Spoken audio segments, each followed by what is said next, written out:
৩৪৫টি রাজনৈতিক দল বাদ দেওয়ার প্রক্রিয়া শুরু করল নির্বাচন কমিশন। ভারতের প্রধান নির্বাচন কমিশনার জ্ঞানেশ কুমারের নেতৃত্বে এবং নির্বাচন কমিশনার ডক্টর সুখবীর সিং সান্ধু ও ডক্টর বিবেক যোশীর উপস্থিতিতে ৩৪৫টি নিবন্ধিত অস্বীকৃত রাজনৈতিক দলকে তালিকা থেকে বাদ দেওয়ার প্রক্রিয়া শুরু করেছে। এই দলগুলি ২০১৯ সাল থেকে গত ৬ বছরে একটিও নির্বাচন লড়েনি এবং এদের অফিস দেশের কোথাও খুঁজে পাওয়া যায়নি।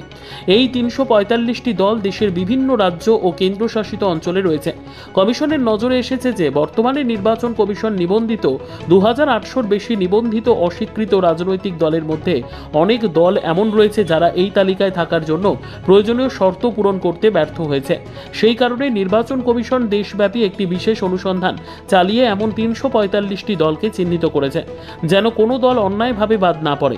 সেই জন্য সংশ্লিষ্ট রাজ্য কেন্দ্রশাসিত অঞ্চলের মুখ্য নির্বাচনী কর্মকর্তাদের নির্দেশ দেওয়া হয়েছে যে তারা সংশ্লিষ্ট দলগুলিকে শোকজ নোটিশ জারি করবেন এবং পরে সেই দলগুলিকে নিজেদের বক্তব্য জানানোর সুযোগ দেওয়া হবে।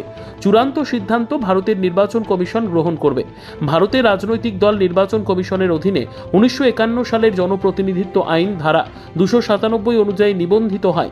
এই ধারার অধীনে কোনো সংগঠন রাজনৈতিক দল হিসেবে নিবন্ধিত হলে তারা কর ছাড় সহ বিভিন্ন সুবিধা পেয়ে থাকে।